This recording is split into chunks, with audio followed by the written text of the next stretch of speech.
The eclipse or transit method has been enormously successful in boosting the numbers of exoplanets, in particular in the last few years using the Kepler satellite. It's also an indirect method because it looks for the slight shadowing of a star caused by a planet passing in front of it in its orbit. It requires the orientation of the orbit to be almost perfectly in the line of sight, such that the planet will cross the face of the star. Calculating the depth of the eclipse is quite simple. It's basically just the area of the exoplanet compared to the area of the star. For Jupiter, compared to the Sun, this is 1%. That effect is easily detectable from the ground, and from space, with the stability of photometry possible above the Earth's atmosphere, substantially smaller transits or eclipses can be detected, down to Earth-sized planets. If we see an animation of a transiting exoplanet, we can also see that the effect is transient. It only occurs for a short amount of time as the planet, moving in its orbit, passes in front of the star. It is, of course, a repeating signal that will repeat with the period of the planet's orbit. And in fact, confirming a transiting exoplanet requires multiple period observation.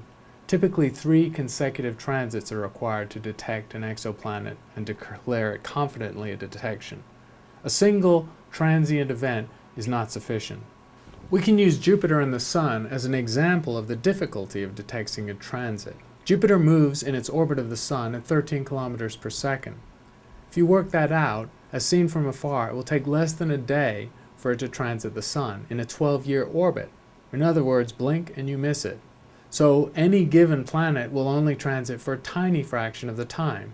The solution is that thousands or tens or even hundreds of thousands of stars have to be observed, either sequentially or better, in parallel, so that the rare transits can be detected.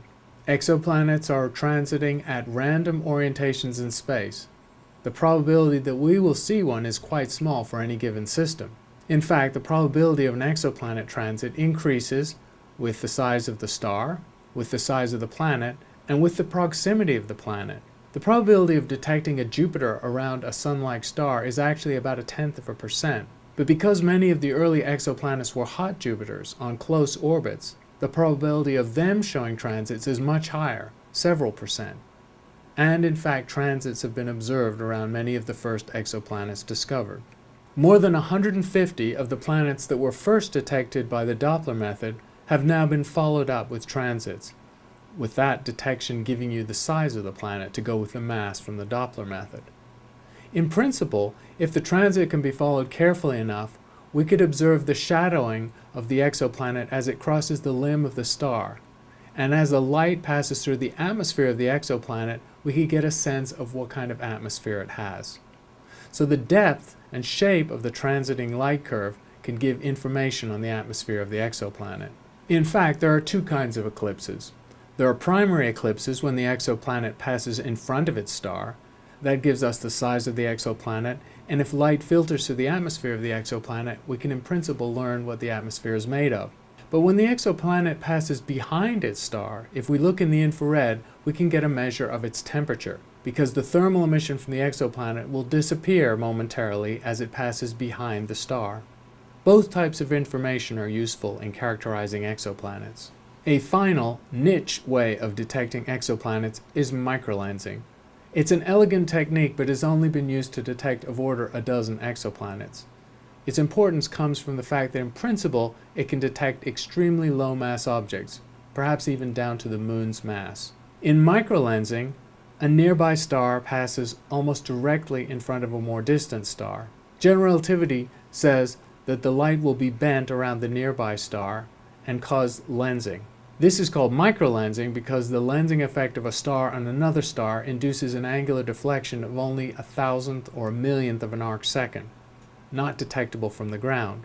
The image splitting and distortion is not detectable, but the momentary magnification caused by the lensing event is. Microlensing has been observed dozens of times with one star passing in front of another star. The use of this method for detecting exoplanets depends on tracking the brightening caused by the lensing of the foreground star from the background star, and then looking for a secondary spike on the light curve caused by the fact that the foreground star has an exoplanet, which causes a little extra bit of brightening. The limitation of microlensing as a method is that it's statistically rare. And a worse limitation is the fact that the foreground star continues its passage across the sky, and so the event is not repeatable. Detailed gravitation and radiation physics gives us the detection sensitivity of the various techniques, microlensing, direct imaging, the Doppler method, and transits, for any particular exoplanet of a given size and mass. Each of the techniques has its own merits and deficits. There are trade-offs and selection effects for each one, and all have been useful in characterizing the exoplanet population. Transits, or eclipses, are a very effective way of detecting exoplanets and determining their size. Mass does not come from this measurement. That requires the Doppler method.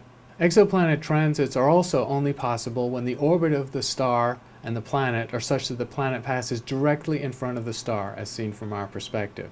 And that only occurs for a small fraction of the situations. So transit surveys have to observe thousands or tens or hundreds of thousands of stars to detect the rare transits. Nonetheless, this method is very sensitive and has been used to detect Earth-sized planets or even smaller.